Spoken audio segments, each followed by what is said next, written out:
Salam sejahtera buat kita semuanya. Perkenalkan, nama saya Syafitri Sinuraya, CGP Angkatan 9, akan menjelaskan materi demonstrasi konseptual modul 3.1. Wawancara pertama, narasumbernya adalah Bapak Bambang Trimurti, MPSI, Kepala Sekolah saya SMP Negeri 3 1 Atap Pangkalan Susu. Kasus yang pernah dialami Pak Bambang berkaitan dengan kedisiplinan siswa yang masih sulit diterapkan di sekolah karena budaya lingkungan orang tua yang tidak mendukung. Sebaiknya sebagian besar orang tua meninggalkan anaknya untuk mencari uang di luar kota dan kondisi keluarga yang broken home, sehingga kurangnya pengawasan orang tua yang membuat anak menjadi sulit disiplin. Murid sering datang terlambat, berperilaku yang tidak sesuai dengan aturan sekolah, dan di satu sisi ingin menegakkan kedisiplinan, namun di sisi lain ada rasa kasihan karena kurangnya kasih sayang dari orang tuanya.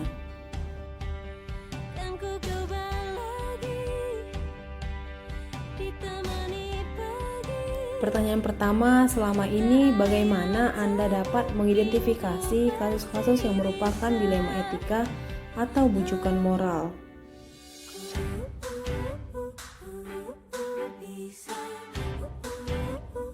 Berdasarkan kasus tersebut, terjadi dilema etika yang ditandai dengan adanya pilihan yang sama-sama benar, lalu tidak ada bujukan moral dalam kasus ini karena tidak ada pelanggaran hukum yang terjadi, sehingga untuk mengidentifikasi antara dilema etika dan bujukan moral perlu dilihat dari tipe kasus dan pilihan yang muncul.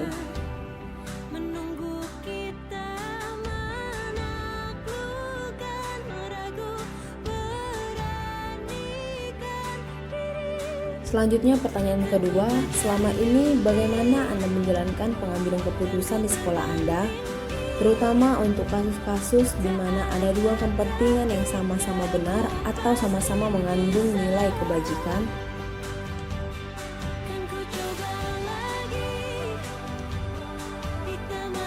Nah, selama ini dalam menjalankan pengambilan keputusan harus dimusyawarahkan dulu dengan wakil kepala sekolah dan para guru agar mendapatkan pertimbangan dalam memutuskan suatu permasalahan.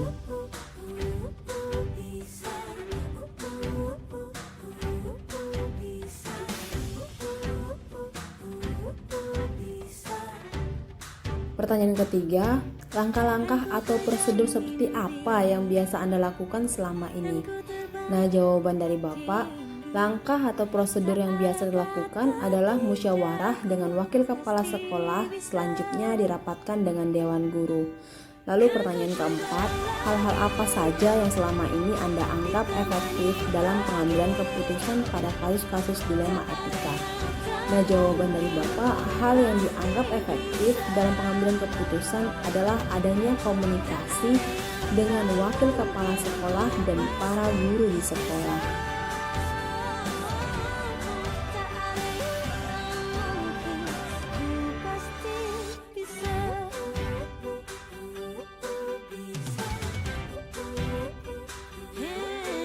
Pertanyaan yang kelima, hal-hal apa saja yang selama ini merupakan tantangan dalam pengambilan keputusan pada kasus-kasus dilema etika? Jawabannya, tantangan dalam pengambilan keputusan adalah kurangnya kesadaran tentang pendidikan dari diri murid dan orang tua atau wali murid. Nah, pertanyaan yang keenam, apakah Anda memiliki sebuah tata kala atau jadwal tertentu dalam sebuah penyelesaian kasus dilema etika? Apakah Anda langsung menyelesaikan di tempat atau memiliki sebuah jawaban untuk menyelesaikannya? Bentuk atau prosedur seperti apa yang Anda jalankan? Nah, jawaban dari Bapak, tidak ada jadwal khusus dalam kasus dilema etika karena langsung melakukan koordinasi dengan pihak tertentu.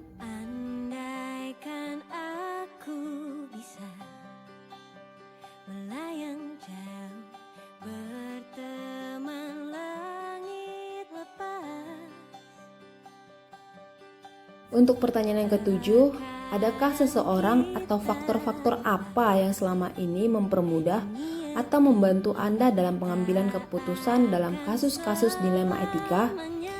Nah, jawaban dari Bapak, Wakil Kepala Sekolah, dan para guru yang selama ini membantu dalam pengambilan keputusan kasus dilema etika yang terjadi di sekolah. Kan ku kejar mimpi, kan ku terbang tinggi, tak ada kata tidak ku pasti. Pertanyaan yang ke-8, dari semua hal yang telah disampaikan, pembelajaran apa yang dapat Anda petik dari pengalaman Anda mengambil keputusan dilema etika?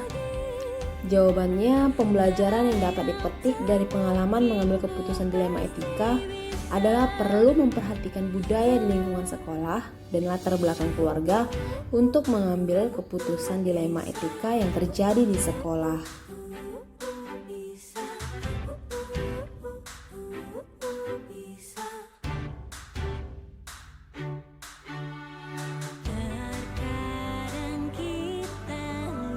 Cara kedua, saya memiliki narasumber di Telestari SPD, yaitu kepala sekolah dari SD Negeri 058129 Lampung Sawah.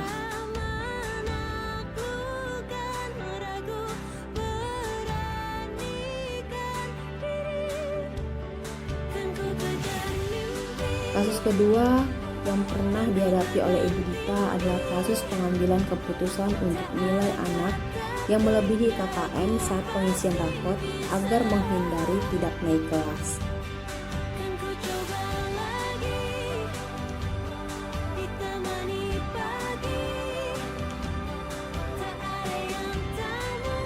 Panduan pertanyaan wawancara yang pertama yaitu selama ini bagaimana Anda dapat mengidentifikasi kasus-kasus yang merupakan dilema etika atau bujukan moral?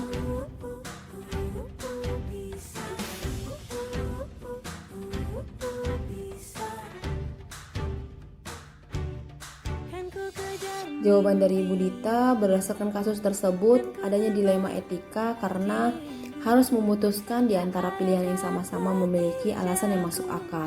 Sehingga untuk mengidentifikasi antara dilema etika dan bujukan moral dapat dilihat dari alasan pembuatan keputusan.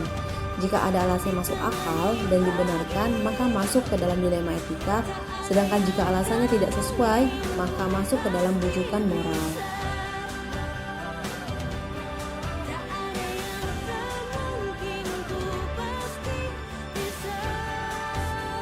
Pertanyaan kedua, selama ini bagaimana Anda menjalankan pengambilan keputusan di sekolah Anda, terutama untuk kasus-kasus di mana ada dua kepentingan yang sama-sama benar atau sama-sama mengandung nilai kebajikan. Nah, jawaban dari pertanyaan wawancara yang kedua itu, selama ini dalam menjalankan pengambilan keputusan harus dimusyawarahkan dulu dengan semua para guru agar mendapatkan pertimbangan dalam memutuskan suatu permasalahan di sekolah.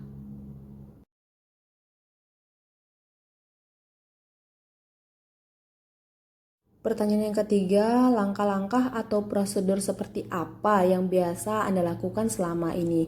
Nah, Ibu Dita di sini menjawab langkah atau prosedur yang biasa dilakukannya adalah mengajak para guru untuk diskusi dengan rapat internal.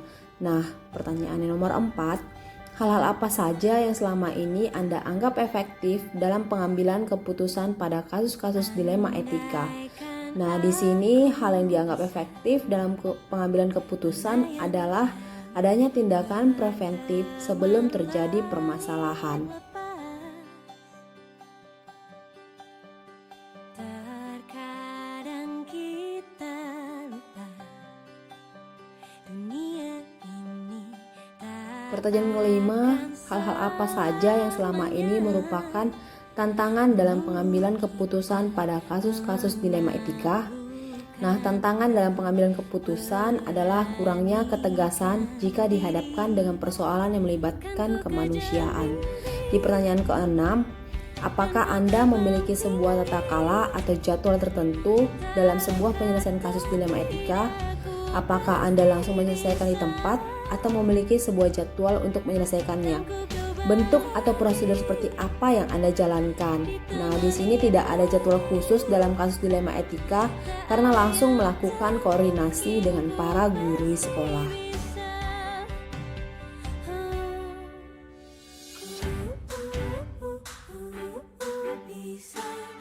Pertanyaan Yang ketujuh, adakah seseorang atau faktor-faktor apa yang selama ini mempermudah atau membantu Anda dalam pengambilan keputusan dalam kasus-kasus dilema etika?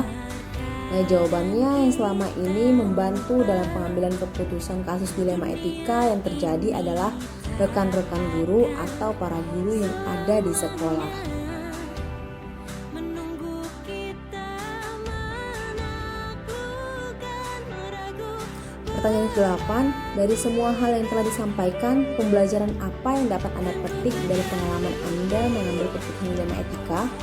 Nah, pembelajaran yang dapat dipetik dari pengalaman mengambil keputusan dilema etika adalah tidak semua yang kita anggap benar itu benar, karena harus dilihat dari berbagai sisinya terlebih dahulu. Ku coba lagi ditemani pagi. Tak ada yang tak mungkin ku pasti Nah, bisa. pada akhirnya analisis dan refleksi yang saya dapat, hal menarik yang muncul saat wawancara adalah kedua kepala sekolah memiliki cara sendiri dalam menyelesaikan suatu permasalahan, namun tetap berpijak pada nilai-nilai kebajikan.